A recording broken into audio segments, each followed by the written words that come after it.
Good morning. The Senate Committee on Commerce, Science, and Transportation will come to order. Today we'll be considering three of President Trump's nominees for key roles of the Department of Transportation. Seval Oz, nominee for Assistant Secretary of Transportation for Research and Technology. Michael Rutherford, nominee for Assistant Secretary of Transportation for the Office of Multimodal Freight Infrastructure and Policy. And Gregory Zerzan, nominee for General Counsel of DOT. Transportation is and will remain the backbone of global economies. We're entering a new era defined by autonomous vehicles, smart infrastructure, and AI-driven logistics. These advancements are happening around the world, and in some cases elsewhere, because the federal government has been so hostile to innovation. President Trump and Secretary Duffy are faced with a huge undertaking, having to fix the mistakes of the last 4 years by modernizing regulations and enhancing safety standards. To succeed, they need advisors who understand the promise and the complexity of what lies ahead. Today's nominees fit the bill. Ms. Oz is a pioneer in transportation technology. At Google, she helped develop autonomous vehicles. In Nevada, she brought the private sector and government together to license the state's first self-driving car. And as Assistant Secretary of Transportation for Research and Technology, a newly created role, she will help align DOT's research efforts for the next generation of transportation. Mr. Rutherford's experience with nearly every freight mode will serve him well as Assistant Secretary of Transportation for the Office of Multimodal Freight Infrastructure and Policy. At CSX, a major freight railroad, Mr. Rutherford led a 140-person team. He recognizes that optimized supply chains keep costs down for consumers. If confirmed, he will work alongside Secretary Duffy, state and local governments, and the private sector to eliminate bottlenecks and secure freight networks. Finally, Mr. Zerzan brings valuable managerial experience from his time in both the legislative and executive branches. As the current acting solicitor for the Department of the Interior, he oversees a large team of political appointees and career civil servants. He'll do the same at DOT, providing impartial, strategic counsel to improve our skies, roadways, and waterways. These nominees are ready to help transform the American transportation system through responsible innovation, lean regulation, and a renewed focus on safety. I look forward to hearing from them today. With that, I'll turn to Ranking Member Cantwell for her opening remarks. Thank you, Mr. Chairman, and welcome to the nominees. Congratulations on that nomination. We're here today to consider, as the Chairman said, Mr. Zerzan to be General Counsel at Department of Transportation, Mr. Rutherford to be Assistant Secretary for the Office of Multi-Freight Infrastructure and Policy, and Ms. Oz to be Assistant Secretary for the Office of Research and Technology. These three positions are critical to the core mission of the department in improving safety and investing in our nation's infrastructure. The department's leaders must be committed to holding the transportation sector it regulates to protect safety and consumer standards. Mr. Zerzan, the General Counsel plays a critical role in everything the department does, determining which safety requirements are approved or eliminated, signing off on grant agreements, allowing cities and states to begin building projects. I have recently expressed my concern about the now Deputy Secretary, Stephen Bradbury, who as General Counsel during the first Trump administration orchestrated a number of rollbacks on important safety issues, and I hope to ask you questions about that and look for a different approach. I am alarmed that the department's recent formalization of a new process that would authorize you, if you were confirmed, to take actions against safety inspectors if a company claims the inspector violated DOT's enforcement procedures, especially allowing regulated entities to regulate the very officials charged with keeping public safety. We found in the ODA process at Boeing, this became a very big issue where the ODA individuals responsible for approving the process were retaliated against and thereby pulled their punches, and a lot of it, the rest of it is history. So we need a strong safety regime. Maintaining the strongest safety process doesn't just save lives, it spurs economic growth, enables the U.S. to stay competitive, and certainly is essential for selling U.S. airplanes abroad. Now we continue to see a huge opportunity in which we want aviation to win, as there's a world demand for 40,000 planes. At the same time, we have to address other sectors of transportation. Last week, we saw reports indicating the loss of more than 20% of the Federal Highway Administration's workforce and 30% of the Federal Transit Administration's workforce. So clearly, this is impacting our ability to move quickly in improving projects and getting them implemented. So I would love to ask you about that and how you expect to turn that around so that DOT can continue to move forward. Mr. Rutherford, I created the Freight Office to improve multimodal freight planning. Okay, that sounds like a generous staff right there. I'm not sure if I created it. Maybe I had legislation and we all approved it or something like that, but let's not get Al Gore-ish here. We're happy to give credit to the former chair. Okay, well, to be clear, our state had a freight office. Why? Because if you moved freight in the state of Washington, you got a percentage of the gas tax because moving freight was part of economic development. So why not prioritize transportation investment that moved economic development? So yes, we did say let's create a federal freight policy, which Ray LaHood and others, and we all did. So, okay, great. So now we know. Freight can't wait. We had yesterday's hearing on the Surface Transportation Act, similar issue where we're saying if we're not competitive as a nation in moving freight quickly, then we're going to lose, in our case, to British Columbia or somewhere else, and then the competitive of the United States is impacted. So definitely want to continue to make sure that freight investments are prioritized, and we talked about that yesterday as we prepare for a Surface Transportation Act. Ms. Oz, the DOT's research programs are vital for using technology to improve both safety and efficiency, and it's important to recognize that the industry, that we continue to work together on the development of these issues and get them implemented. One thing that we're really concerned about now is the interference on spectrum interference and radio altimeters. When we look at what happened in the DCA air crash, there was a lot of discussion even about how the altimeters of those helicopters might have been affected, giving them different altitudes.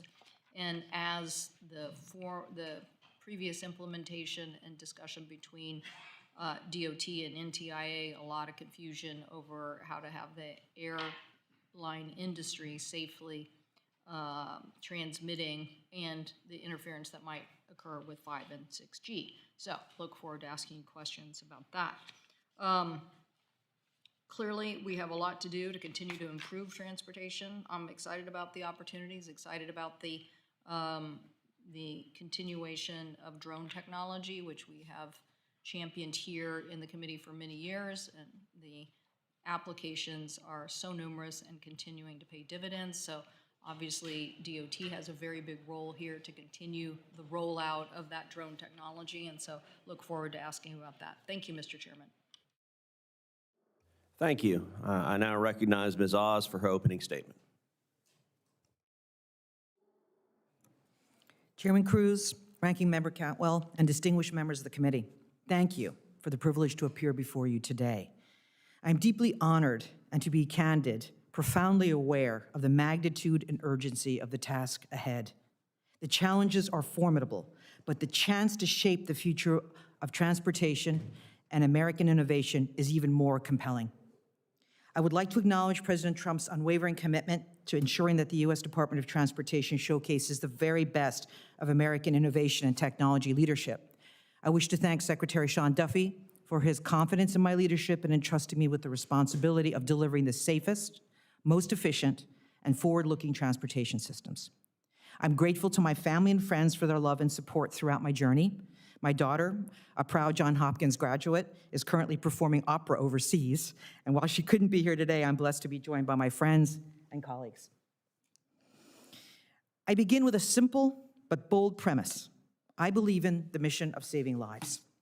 Every year, nearly 40,000 people lose their lives in traffic collisions. That's approximately 100 lives every single day. Yet 90% of these deaths could be avoided with self-driving cars. We have the technology to save thousands of American lives, so why aren't we doing so? For every year we wait, more lives are lost. It's not just a matter of innovation, it's a moral imperative. I look forward to working with you on a national framework to advance our transportation technologies, many of which were made in America and hold the promise to prevent countless fatalities. The thought of restricting mobility is also deeply unsettling for me. Movement is as natural to me as breathing. When we lose our ability to move safely, our world shrinks. Our health, both mental and physical, suffers. We become isolated. We have all experienced the awkward moment of taking the keys away from our aging parents or lying awake at night anxiously waiting for our teenagers to return home safely. The promise of a new generation of transportation will be about building better drivers, ones who don't get distracted, never drive under the influence, possess superior perception, and react in an instant. My role would be to set clear vision for how evidence-based research and innovation drive transportation policy and infrastructure towards practical, achievable solutions that advance public safety and serve the American people. I was born to immigrant parents who deeply value the opportunities this country offered. I learned the importance of having a meaningful plan fueled by determination, hard work, and commitment. These values became the cornerstone of my career, guiding me as I built high-performance teams in the dynamic, fast-paced world of global technology. That journey led me to leadership roles with Silicon Valley's most innovative companies. I joined Google X because they shared my vision of merging advanced automotive hardware with intelligent software to solve real-world challenges, human challenges. My experience in global partnerships proved invaluable as I negotiated complex, multi-party agreements that brought together traditionally competitive and, yes, even adversarial stakeholders. By strategically leveraging urgency and a well-placed fear of missing out, I aligned diverse interests and secure critical cooperation. In just 18 months, we accomplished what many thought impossible, delivering the first self-driving vehicle. I earned the trust and support of key stakeholders across the state and local governments, town halls, law enforcement, and emergency services. I'm most proud of leading this extraordinary collaboration, resulting in an autopilot platform with an exceptional safety record. Building on that success, I transitioned to a global automotive supplier with over 200,000 employees, where I faced new challenges, driving digital transformation within a legacy industry. Looking ahead, I've been advising top AI and data science teams to assess transformative technology frontiers. Together, we can establish U.S. transportation as the gold standard by developing AI models built on the American automation stack. I am eager to mobilize my office's full resources to enhance safety, efficiency, and innovation across all modes of our nation's advanced transportation network.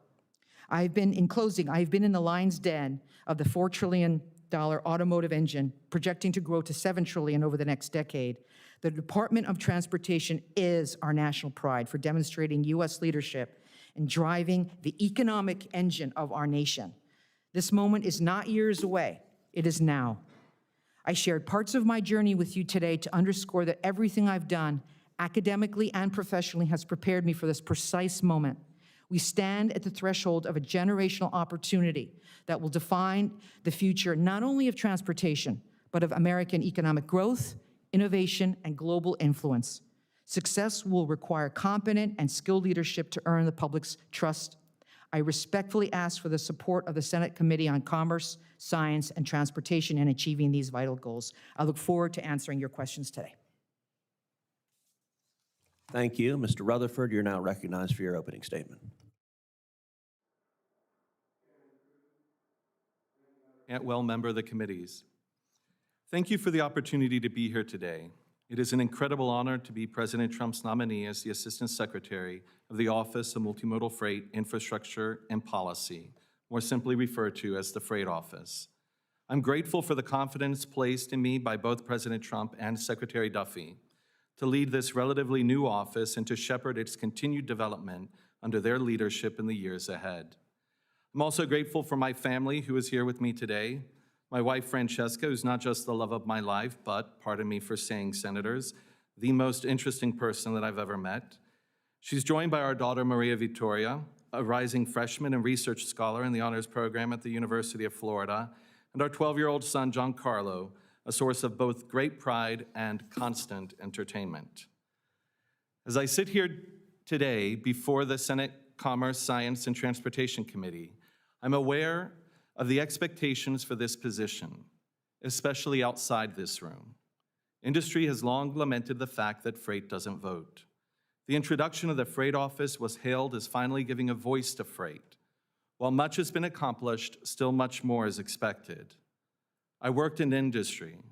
After studying international finance and commerce at the Georgetown School of Foreign Service and getting a master's in international economics and management at SDA Bocconi in Milan, Italy, I worked in consumer goods at Johnson & Johnson and Adidas in Europe, where I learned a lot about sourcing and distribution.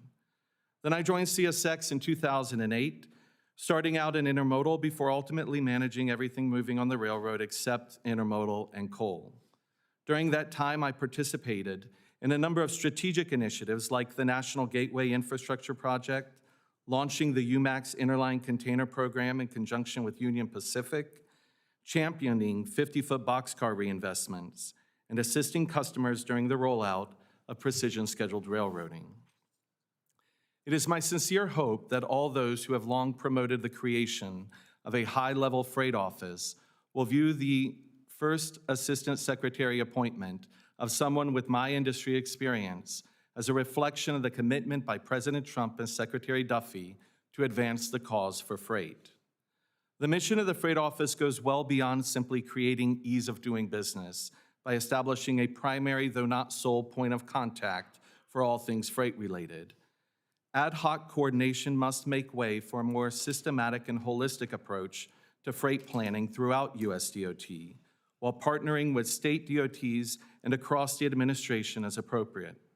The proposed draft National Multimodal Freight Network, with over 78,000 roadway miles, 80,000 rail miles, 21,000 waterway miles, 140 marine ports, and 65 airports, plays a fundamental role in much of the activities of the Freight Office.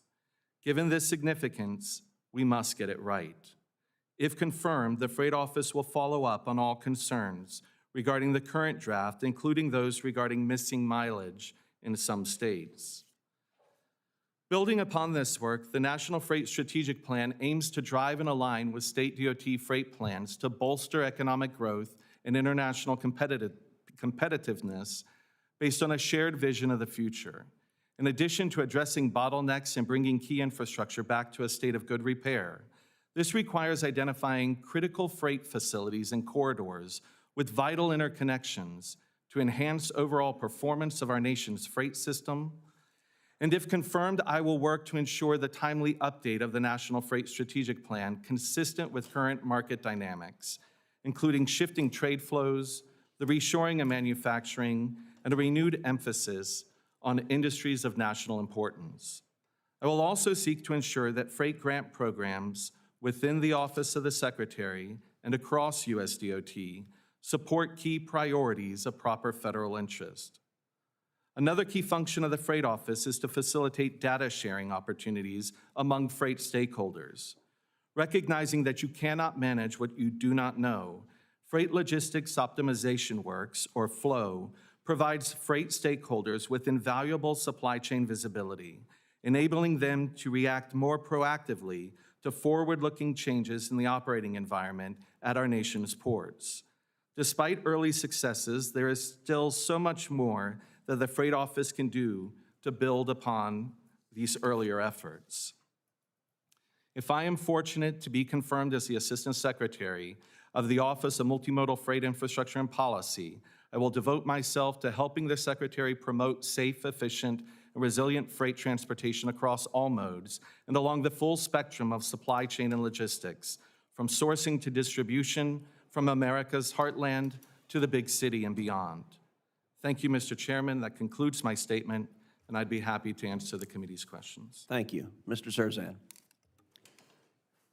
Thank you, Mr. Chairman. My great fear that introductions would be done in alphabetical order has been realized. Thank you, Mr. Chairman, Ranking Member Cantwell, and members of the committee for allowing me to appear before you today. I'm Greg Zerzan, and I've been nominated for the position of General Counsel of the Department of Transportation. To begin, I would like to thank President Trump for putting his faith in me by nominating me for this position. I was born in Portland, Oregon, as the youngest child of Charles and Joan Zerzan. My parents were both members of the greatest generation, who lived through the Great Depression, the Second World War, and the Cold War. Dad fought in the China-Burma-India theater of the war, and Mom served as a volunteer plane spotter while working on ranches in Southern Oregon and Northern California. My parents met in college after Dad returned from the fighting. At the end of their wedding ceremony in Milwaukee, Wisconsin, where Dad was attending medical school, the priest gave my parents the standard injunction to be fruitful, go forth and multiply, a task they took to with enthusiasm and alacrity, going on to have 12 children, mostly on Army bases across America. I'm privileged to be the youngest of those 12. My parents taught us that God, family, and country are the three great causes to which one might profitably dedicate one's life. They also taught us that the things that unite us are far more important than the things that divide us. One of my earliest political memories was my father's unbridled enthusiasm for Governor Ronald Reagan's campaign for the presidency in 1980, and in equal measure his frustration that he could not convince my mom not to vote to re-elect President Carter, whom, she said, seemed like an honorable man. I mentioned my parents because they taught us that it was important, indeed necessary, to work together, even when we disagree. It is my hope that if I'm so fortunate as to be confirmed, I will bring these lessons with me to the department. If I'm so fortunate as to be confirmed, I promise I will do my best to live out the values my parents taught us, and to work with you with respect and humility, even if there are sincere policy disagreements. Mr. Chairman and members of the committee, I'd like to thank you for your service to this country. I would like to thank Interior Secretary Doug Burgum for allowing me to serve at the department these last 6 months. I would like to thank the excellent professional career civil servants with whom I've had the privilege of serving now in 3 administrations. I can say with no false modesty that to the extent I've enjoyed any professional success, it is in large measure because of our hard-working career federal workforce. Lastly, and most importantly, Mr. Chairman, I would like to thank my beautiful wife, Shannon. She made me a Texan and a father to our boys, Charlie and George. No matter whatever else happens in my life, I will consider myself a success for having convinced her to marry me. Thank you all very much for this opportunity. Well, and I commend your wife on her excellent judgment making you a Texan. Ms. Oz, we know that human error is the leading cause of car crashes. In your judgment, how close are we to a world where AV technology can significantly reduce traffic fatalities, and what do you see as the biggest obstacle to that happening? Senator Cruz, thank you very much for that critical question. And it is one that keeps most of us up at night. We have the ability to bring forward a federal regulatory environment that will not only create clear, consistent direction for the industry, but also enable us to surface above the deaths that we've had that are completely solvable. AV technology, and specifically self-driving vehicles and robotic technology, has proven to be safer by all metrics shown in the public records. And so it's my responsibility, if confirmed, to ensure that we bring that to the forefront of this discussion. The U.S. right now lacks a federal framework for AVs. Our regulatory framework is fragmented with different rules deployed in each state. Meanwhile, countries like Germany and China have national level coordination in testing, deployment, and product liability. How could the U.S. lose its competitive edge to other countries in advancing this tech if the continued fractured system remains? The fractured system, Senator and committee, is due to the fact that we have different regulatory standards across different states. And you can imagine your state in particular is pretty laissez-faire about it. But if you go to California, We tend to be that way about a lot. if you go to California, you have driving permit requirements, data requirements, which are not bad, but they have to be some degree standardized. So my biggest concern is China's proven to be a very healthy competitor in this area. I don't think of them as an enemy as much as I think of them as an adversary or a competitor that's taken a very strong mandate to making this a strategic and economic decision to ensuring that, and as well as existential to their livelihood, to ensuring that AV technology gets on the roads in a very fast way. They are building this technology orders of magnitude faster than we are and have commanded now the 2025 mandate to use local chips on all robotaxis. And if they have 10,000 robotaxis right now driving, that means you can imagine the number of chips they're going to be starting to build up. So as we think about the foundational expertise in this country and the technology we built here, we need to make sure that our stack gets built on US chips. And in that respect, I would be very interested in the Made America approach and ensuring that we protect that along the way. Thank you. Mr. Zerzan, the Biden-Buttigieg DOT failed to replace the outdated air traffic control system, but they spent, it was just reported, roughly $80 billion on DEI grants and extraneous environmental goals. If confirmed, how would you, from a legal standpoint, help DOT refocus on its core safety mission, including by eliminating ideological grant requirements not justified by statute? Thank you, Mr. Chairman.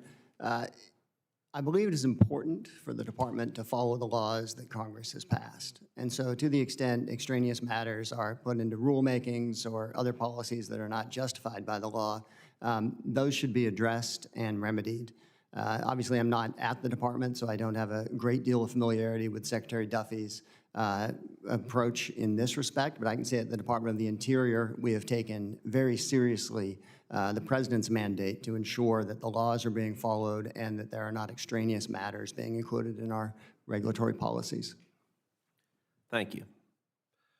Mr. Rutherford, the Office of Multimodal Freight oversees the development of the National Multimodal Freight Network, the federally designated network of highways, railways, ports, airports, and other infrastructure critical to the efficient movement of freight across the United States. Within this network, shippers and transportation operators are often at odds with each other. For example, shippers may demand faster delivery, but carriers may be constrained by driver shortages or port congestion. Based on your experience working with both shippers and operators, how can the Office of Multimodal Freight help bridge these gaps? Thank you for the question, Senator. One of the objectives clearly for the Freight Office is to address issues of congestion, and congestion is the enemy of asset utilization. When we fix problems of congestion, you're not just driving down cost, but you're actually generating additional capacity so that you can also be more efficient. And we saw that at CSX with the rollout of precision scheduled railroading. So it becomes a virtuous cycle or circle, if you will. And by working with the Multimodal Freight Network and identifying key strategic infrastructure, we'll be able to make certain that we're focusing our emphasis on improving our overall infrastructure where it matters most to both shippers and transportation providers alike. Thank you. Ranking Member Cantwell. Thank you, Mr. Chairman. Mr. Zerzan, under your predecessor, Mr. Bradbury's role in the first Trump administration allowed for an exemption to the ADBS out system for the Department of Defense. And it was then later learned that this wasn't as the request was requested in the exemption, a not very often used thing, but it turned out to be something they did all the time. So how can you make sure that as you're looking at regulations, particularly when the administration says they want to get rid of 10 rules, how can you make sure that these kinds of oversights, where people really weren't paying attention to the fact that DOD and FAA did not really have a clear plan to keep these planes separated, what can you do to make sure that that kind of rulemaking and exemption isn't followed in the future? Thank you, Senator. I take the obligation of the General Counsel to ensure the laws are being followed very seriously. I also acknowledge my own limitations on technical matters, and fortunately the department is full of people who exercise excellent judgment in most cases. So I would certainly attempt to rely upon the experts and ensure that in following the law, we're doing whatever we can do to maximize safety for the American people. So how would you, in this case, when DOD came to the FAA and said, we want an exemption, how would you, as counsel, make sure that you're following what is the process to understand what the exemption really is? As opposed to, I'm sure a lot of people would like to give DOD an exemption, right? There's important missions that they have. Yeah, and I think it's an excellent question, and candidly, not being familiar with the particulars of this case, it's hard for me to give a precise answer, but I do encounter instances, even in my current job, where the DOD or other departments come to us and ask for various accommodations or agreements. And in each case, it is the same process, which is to rely upon the technical experts and seek their judgment and then make a good faith determination of what I think is compliant with the law. Thank you for that. And get up to speed on it, because I think it will come up. This is an ongoing issue. And you know, this incident that just happened in the upper Midwest, also just a reflection of there's something amiss here if this kind of near miss things are continuing to happen. So we need DOT to be on the ball. Mr. Rutherford, do we need to increase the investments in infra and freight and port infrastructure? I think if Senator, if we're talking about investments in infrastructure generally, absolutely. But I think it would be premature to speak about individual grant vehicles, because as I mentioned in my opening remarks, I really want to make certain that we adopt a holistic and systematic approach. We've got a number of grant vehicles, not only within the Office of the Secretary, but more broadly. I'm more looking at you come with this private sector experience saying, I understand the movement of goods and services. Correct. And what I'm trying to get at is that we are at a threatened point of not being competitive enough if you can't get products safely and timely to market. And so in my world, because we represent a lot of ports, I see exactly what that bottleneck can be. And so infrastructure investment is going to help us be competitive as a nation. So I want an increase in that investment. I'm just trying to see if you agree. I agree, but not only those within the Office of the Secretary, but also elsewhere. You know, whether they be in MARAD or what have you, any other investments. Yeah, well. And that's why for me, I guess my point You're of saying make it an ecosystem that works together very Correct. effectively. Great. And Well, so my point of we're all for MARAD spending too. So only because the market is outside the United States. 95% of consumers are outside the United States. So if you're not getting U.S. products to them timely, we're not going to be competitive. Absolutely. And I guess where I was trying to arrive is my point of departure is really the National Freight Strategic Plan. And then that should be not only managing what we do at the Office of the Secretary, but also influencing grant-making decisions elsewhere within DOT. Thank you. Thank you for that. Ms. Oz, I'd love to ask about what your daughter sings in opera, but we might not have time for that. So To be discussed. Pardon me? To be discussed later. Be discussed. So what do you think is, you know, you've now had this private sector experience where, you know, we are really basically beta testing and rolling out to larger regimes of adoptions, right? But trying to do so in a safe manner. I've always thought that, you know, just starting here and then just saying, well, we did a few betas and now we're going to open it up to the whole country, that's too much. Like, so how do you see us continuing to move forward in the adoption? And what do you do about the trucking sector and the huge workforce that is involved there? Because it's a very key part of the U.S. economy, hundreds of thousands of people. Yeah, Senator Cantwell, it's an excellent question, a two-part question. The first part has to do with the fact that, as I mentioned in my testimony, we built this technology here in America. And so we have all of the foundational capability to scale it in the most safe way we can by using conservative planning and by using systems that are fail operational. So that includes redundancies in the system. It includes ensuring we have secondary approaches like telematics, teleoperations, remote vehicle management. But most importantly, we need a framework in which we can give clear guidance to industry on scaling and deploying the capabilities on public roads in America in a safe way. And that's, I think, the challenge with this administration and with all of us to incorporate many elements of the technical capabilities we currently have and just ensure that we coordinate them and work together on a national framework. Trucking is a very interesting windfall benefactor for this technology because trucking and commerce is one of the areas that makes the most economic distinction on benefits as we have remote vehicle management. So I think it's one of the first use cases that we can emerge with, and I'm hoping to provide good clarity and good guidance on how we can do that on the technical side and with research that we've already been. I'm getting you a little out of your lane because we're not hiring you to figure out what to do with 200 or 300,000 Teamsters, but at the same time, it is when you sit there and you're looking at the framework which you described, which I think is a good plan, having a framework that then you can coordinate with industry and then get people to buy confidence in. I thought the same about the drone system.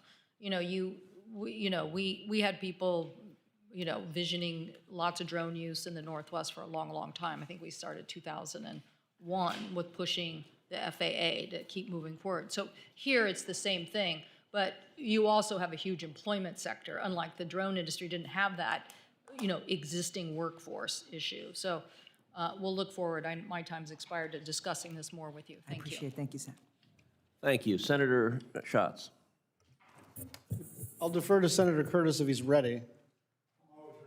All right, Senator Curtis. Flip to the right page in my book and put glasses on.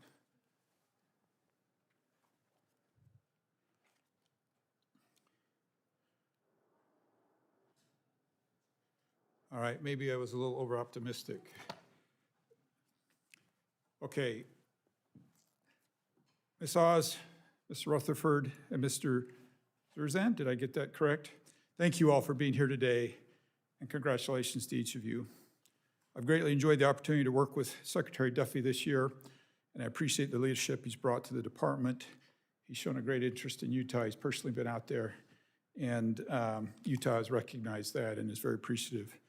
Mr. Zerzan, Utah is experiencing rapid growth and preparing to host the 2034 Winter Olympic Games.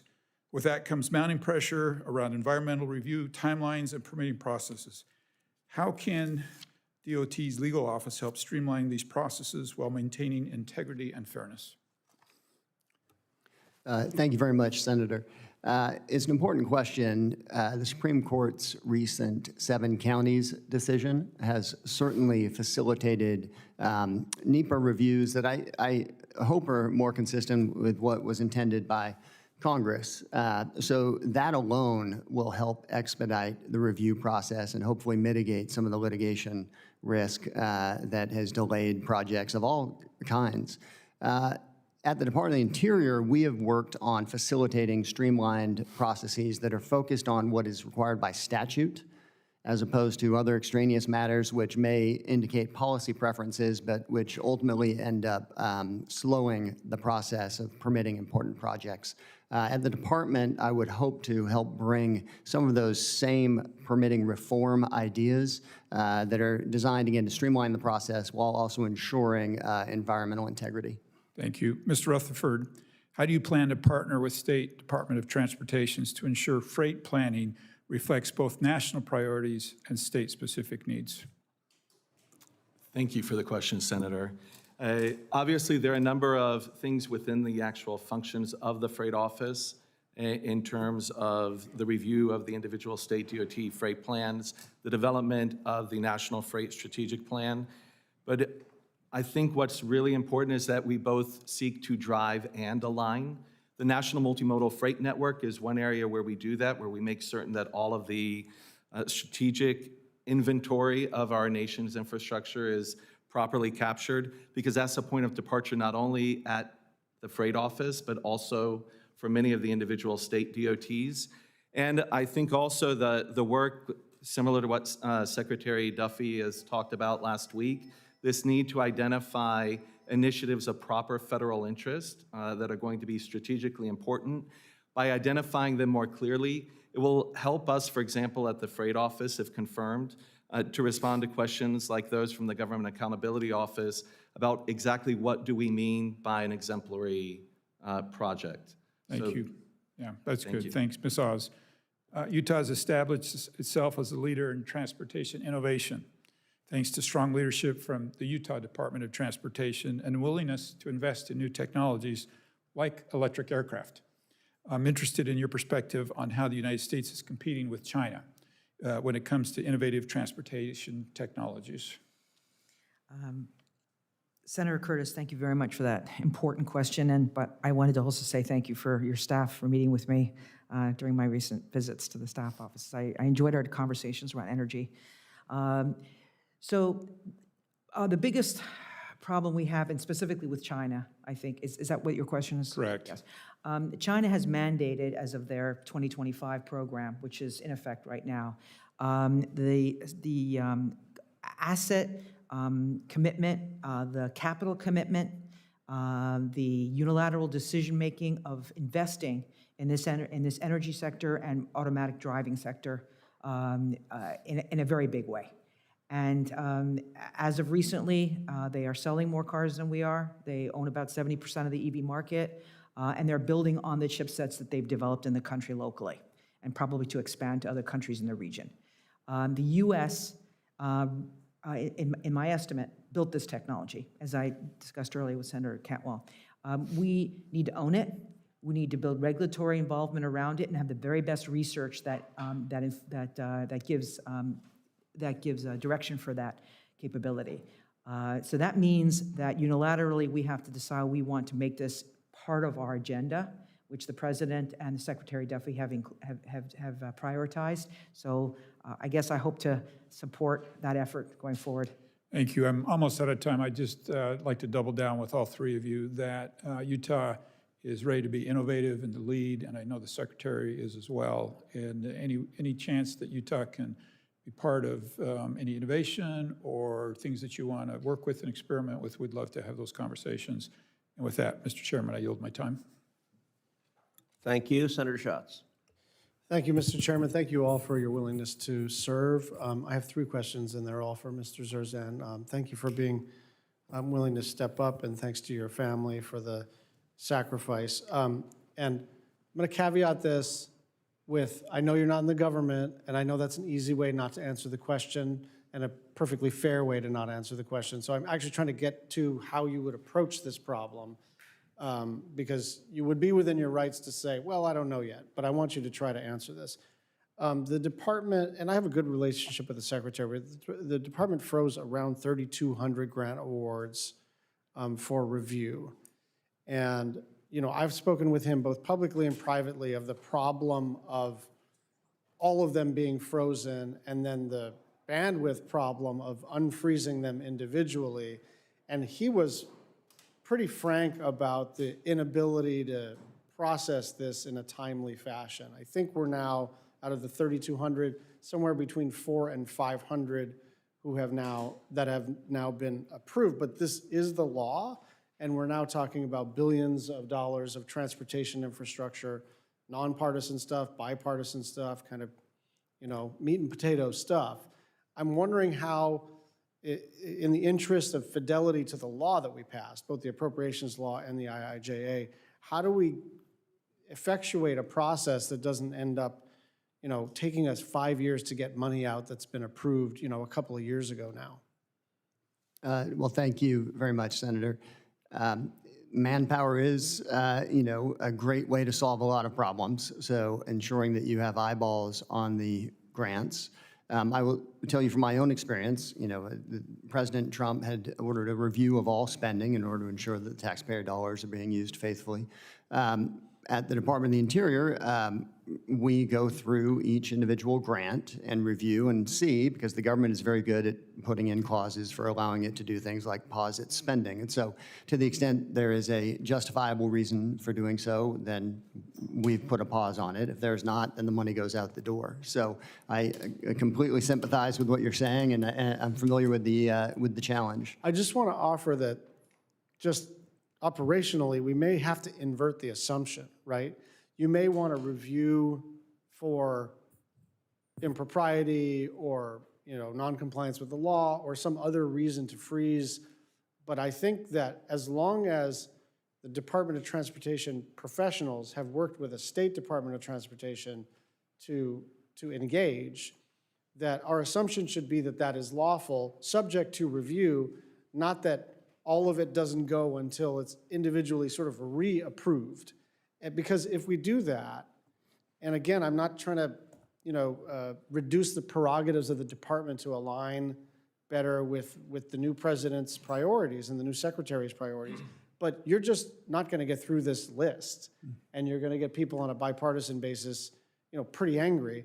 The other challenge is I don't want to create a situation where it's Tammany Hall, and I got to appeal directly to the secretary to kind of release my funds, right?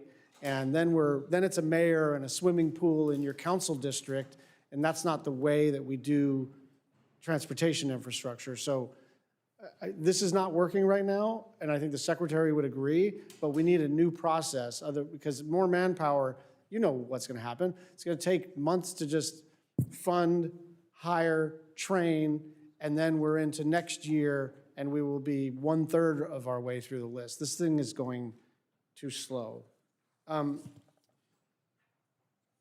There is an Office of Tribal Transportation and an Office of Tribal Government Affairs, and I want to know how you're going to work with them to train lawyers and program staff on their obligations under the law regarding tribal consultation and transportation issues. The reason I mention this is that we did a bunch of things on a bipartisan basis to include tribes in ways that are novel, but they are now statutory. The problem is that, as you know, from DOI, people kind of know what tribal consultation means. DOT, not as much. And, we had a problem with the Energy Department where this was all new to them. So they had like bonding requirements for like a 300-person tribe, as if that tribe were a municipal government that could go onto Wall Street and get a AAA rating. And so I just want your commitment to kind of work through these issues, given your experience at DOI, and to help your team understand that tribes can't be treated like counties. You have to understand the unique legal obligations and trust obligations between the United States government and tribes. Yeah, absolutely, Senator. Thank you, and I hope I can help create value in that respect. Okay, thank you. And then final question, with your indulgence, Mr. Chairman.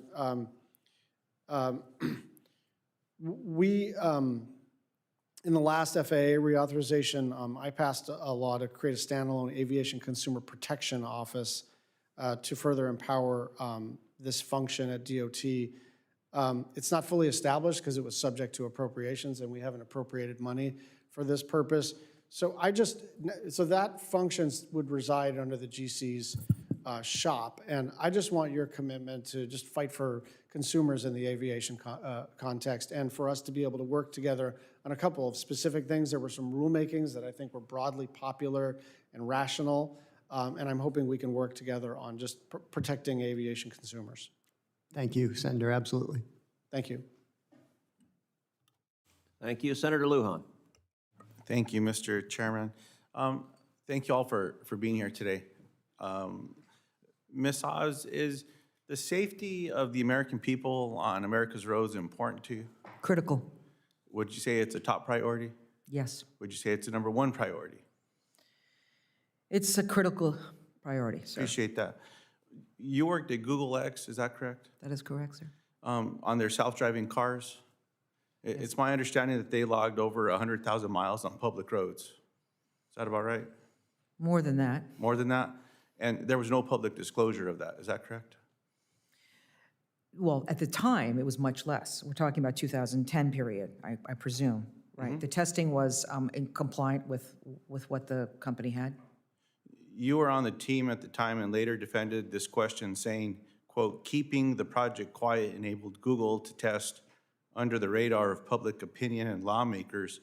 We just didn't want the program to slow down for any reason, end quote. Yeah, that was, Google, if I could finish, Google took it upon themselves to make the decision for the public and for regulators, effectively using public roads, and by extension, American lives as a test bed. Do you stand by this decision? the decision at the time was accurate, Senator, because there was an absence of any kind of regulatory framework. The testing framework had been received. There was no bill at the time, and the company went ahead and made testing in accordance with the compliance they received.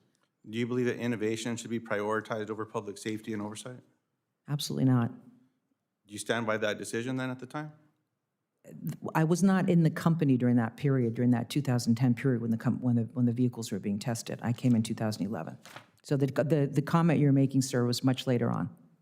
Is this quote attributable to you, though? Did you say this, keeping the project quiet enabled Google to test under the radar of public opinion and lawmakers? The context was keeping the engineering teams focused, keeping media and other concerning, groups that wanted to know specifics was primarily the reason why we wanted to make sure that we kept the engineering teams focused and that there was no distraction.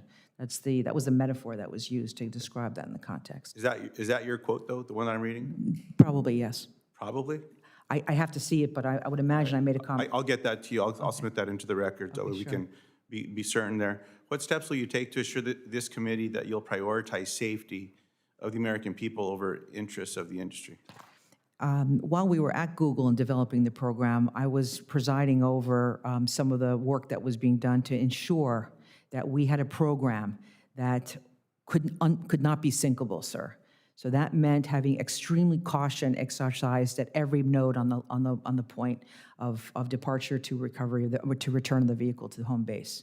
So that record stands for itself, and it's still probably the safest record in the industry. Appreciate that. I mean, as you've heard from all of our colleagues, public safety matters very much to us. I appreciate you saying it's a top priority, critical priority. That's something I think that we can all agree on. So Thank you, appreciate Senator. your responses there. Mr.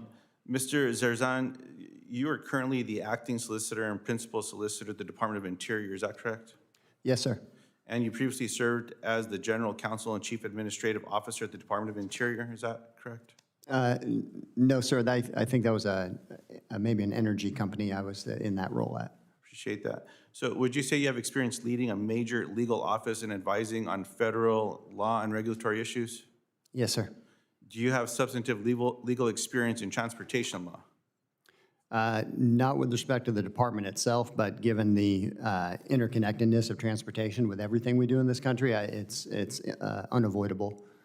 How about infrastructure policy or regulatory issues specific to the Department of Transportation? For example, aviation, rail, highway safety, and motor carrier rules. I am not a lawyer who has a substantial amount of background with that set of laws.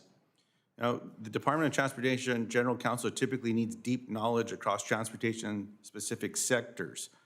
And as you know, our country faces tremendous transportation and safety issues right now. As I was just questioning Ms. Oz, air traffic controllers, autonomous vehicles, rail safety, all the rest.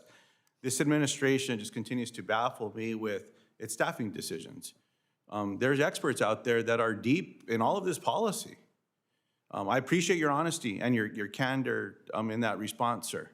I just don't understand, Mr. Chairman, why with all the depth of experts in and around specific areas that sometimes this happens. I just don't understand it. Nothing against you personally. I appreciate the work you do, Department of Interior.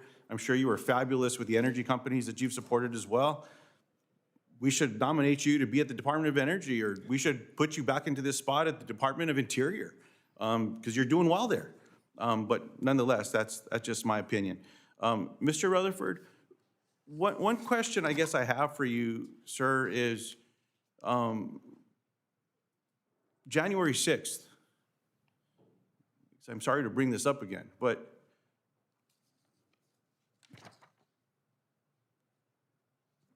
you posted that, you said that January 6th, that it was a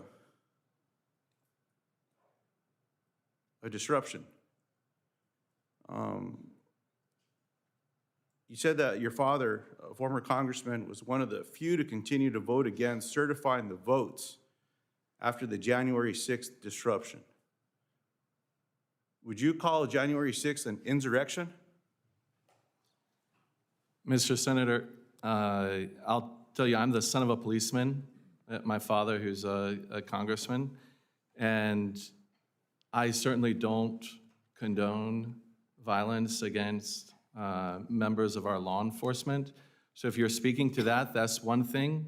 If you're speaking to the certification of the vote, I think every member of Congress is required by law to certify the vote, and it's not until Congress has certified a vote that the president is elected. My question is not those things. Okay. My question is very specific. Was January 6th an insurrection? I would leave that to someone else to describe. So you stand by calling it a disruption? It certainly disrupted the Yeah, well, process of the day. I mean, look, to your point, I appreciate what you're saying there. People died that day. Officers were beaten. Some of them are no longer with us. Words matter, y'all, and we're going to be leaders in these positions. Senator? There's just, if I could finish, sir, because my time's up as well, and I appreciate the indulgence here. Mr. Chairman, I just hope just down the road with some of these things, we just remember that. You know, it all matters. I appreciate the service of your father as well, and the work that was done in those spaces. And you're all going to be confirmed. But just words matter as we just get through all this stuff is all that I'm asking. Thank you for the indulgence, Mr. Chairman. I would just I ask- thank my friend from New Mexico, and I would note that the Department of Transportation Office of Multimodal Transportation is unlikely to have any direct responsibilities concerning January 6th. And if we want to have a discussion about January 6th, I'm more than happy to do so, and I'm happy to say under no way, shape, or form was January 6th an insurrection. I think that's a term that is loaded with partisan content and is inaccurately describes what occurred that day. But given this hearing is on DOT nominees, this is I probably appreciate it. not the right Mr. Chairman, forum I for think we that can both conversation. agree it was a bad day, though. I think this is not the right forum for that discussion. Senator Moreno. Well, thank you, Mr. Chairman, and congratulations to all of you on being nominated. I'm sure it's, you feel the way most people would feel in your position, which is it's a great honor to be asked by the President of the United States to serve their country. Ms. Oz, I'll start with you. When you look at your job and making certain that we're advancing research and technology in the automobile industry, where do you see a vision of where we are from a transportation perspective in, let's say, 10 or 15 years? Is private ownership of cars still a factor, or are self-driving autonomous vehicles going to be the primary and only means of transportation? Senator, first of all, it's good to see you. I enjoyed our time together in your offices, beautiful offices. And we touched on some of these subjects, and I appreciate your interest in the automotive industry and of your continued commitment. I do believe Americans deserve a choice. They deserve a choice on what type of modality they wish to use to get from point A to point B. In some cases, we may no longer want or need to drive in traffic anymore. So, and in some cases, we want to turn on the ignition and just, go on a deep rural drive somewhere in the back road. So we should have that choice. There is some learnings that we can take probably from the first use cases for the self-driving cars, other than freight, will most likely be in the realm of fleet management, because it's going to be easier to maintain fleets of vehicles, turn them onto home base, get them maintained properly. But that will also mean more cars being sold in total volume, because if you can drive 100,000 miles in 1 year on a fleet vehicle with 90% utility optimization, you can sell more cars. Sure. Well, again, I'm not concerned about the number of vehicles sold. I'm concerned about ultimately, are we looking to replace private ownership of cars? Like that's my main question, because here's the concern I have. During the Biden administration, they had a very unhealthy obsession with EVs, and that led to a disastrous amount of government money spent, hundreds of billions of dollars in subsidies. They drove car companies almost off the cliff to make EVs. California, of course, lost their mind, whatever was left of it, and wanted everybody driving an electric vehicle. Thanks to the Congressional Review Act, we ended that. Thanks to our chairman, who did a lot of work with the One Big Beautiful Bill, we've now made kind of an old-fashioned concept come true, which is car companies should make the cars that people want to buy. So my question to you, and what I worry about, is that we don't want to go from an obsession with EVs to an obsession with AVs. And we obviously understand level 1 autonomy to level 4 autonomy, totally understand as long as it's optional, as long as it's not mandated that somebody buy that tech. You know, one of the things I find interesting is my colleagues talk about how all these safety technologies should be mandated. I took the time to find out what kind of cars they personally drive, and you'd be shocked to know that they didn't purchase themselves those advanced driving technologies. So they don't want to spend their own personal money to buy more safety systems in their own cars, but want to mandate that very same technology for all Americans. You know, rules for thee, but not for me. My question to you, when you're advising our great Secretary of Transportation / NASA Administrator, maybe we'll nominate him to be the chairman of the Federal Reserve too. He would definitely do a better job than Jerome Powell, but that's a different topic for a different I think they're conversation. giving that to Marco Rubio. Well, I think the quote is 4 jobs. So, Sean still has a couple more left. But back to the point, when you're advising him, I just want to be clear-eyed about your advice to him. Is it going to be, hey, we have to move to level 5 autonomy and start down the path of eliminating private ownership of cars?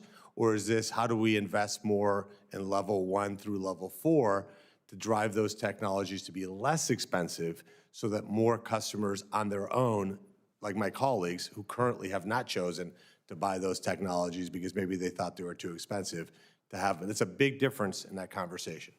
Senator, I appreciate the analysis, and cost and affordability is a critical measurement in terms of this freedom.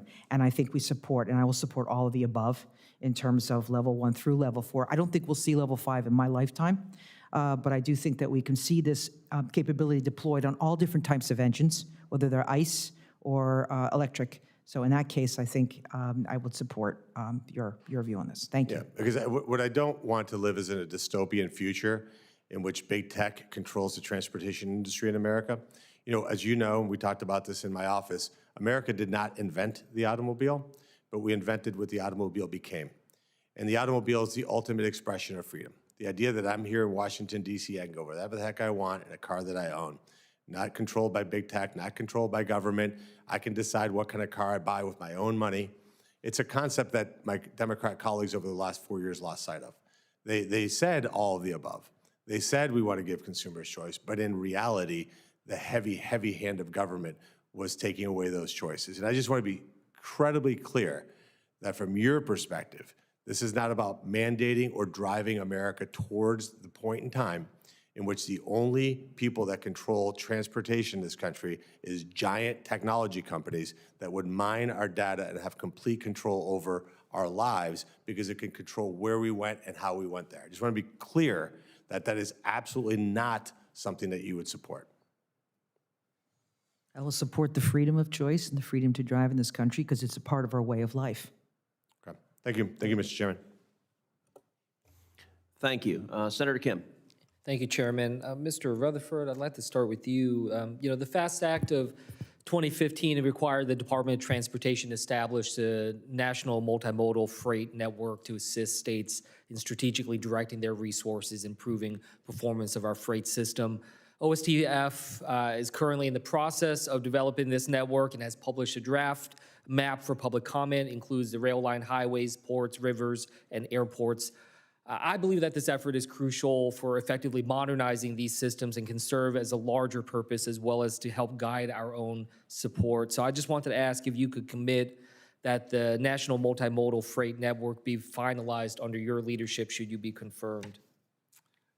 Thank you for the question, Senator. And first and foremost, I agree with you about the significance of it, not only for DOT, within DOT, but also at the individual state DOTs.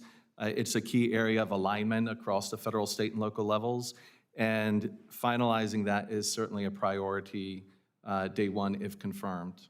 Okay, great. Is that something you would work with me on to make sure that we can keep that going? Absolutely, because the way I look at the National Multimodal Freight Network is it really gives us a sense of the current state of play And that needs to be the point of departure from which we then develop a broader national freight strategic plan. Yeah, another part of that would be, there's the Freight Logistics Optimization Works Initiative flow. It's crucial understanding and responding to the supply chain disruptions. See, this was something that was launched in 2022 in response to some of the supply chain disruptions that we were facing at that time. Establishes that public-private partnership between the industry partners and the government so that we can, have a better understanding of the purchase order data from importers, et cetera. So I just wanted to ask, if you're confirmed, can you commit to continuing this program under your leadership and working with Congress to ensure its success? Yes, Senator, and supply chain visibility, it is everything. I like to describe transportation as being an outdoor sport. You've got to be able to change as the operating environment changes. And that forward-looking visibility that Flow provides, I think, is incredibly helpful. And we've got a great a great base from which to build, but there's a lot more that we can do with that, and I look forward to exploring those opportunities if confirmed. Yeah, just, it's something that, when we look back on, we want to make sure we never have that kind of supply chain disruption before, the effect that it caused on families, on higher prices, and all sorts of other issues. So I'm glad to hear that and hope to be able to work with you on that. Ms. Oz, I'd like to just kind of follow up on some points. A colleague of mine had asked you earlier about the autonomous vehicle efforts, especially when it comes to Google. Asked, in terms of the issues about Google disclosing that their self-driving cars had logged over, 140,000 miles. They disclosed that in 2010. I guess I just wanted to ask you, kind of point blank again, do you think that there was any reason for Google to disclose and to, to be able to be more transparent about the training as well as the testing that they were doing when it came to autonomous vehicles? Senator, thank you for the question. As I mentioned to Senator Lujan, Google was at the time operating under a testing scenario, which was fully compliant with their capabilities, and the decision to test on public roads was also fully compliant. That was during the time that I actually had not joined yet. So my comments were made after the fact, and my comments were more related to the ability for them to test and to lead in not being distracted and focus in what they were doing, so as not to be distracted by outside comments and interests in what we were doing. I guess I'd be kind of curious now that you're seeking a position that's going to have some oversight over this in terms of understanding. I can see how you can have that position when you are working for Google, but where's the line here? Where's the line in which a company needs to be transparent about testing technology that is still not fully proven, still has concerns over accidents, and doing it in the general public without the public understanding that this is being tested, uncertain when these tests are going to occur, doing it alongside others. I guess I'm just kind of trying to think through, where does that go from here? Well, where do you draw that line? Well, the world's changed quite substantially since then. So right now we do have statewide regulations on what's required by each state. It's fairly open and transparent, but there's no federal framework right now. And that's mainly the reason why I'm here, sir, is to help inform NHTSA and other regulatory policy bodies on how we can most safely, with the most integrity, using the most unbiased and objective data, ensure that we do this in a public domain and we can scale in an accelerated fashion.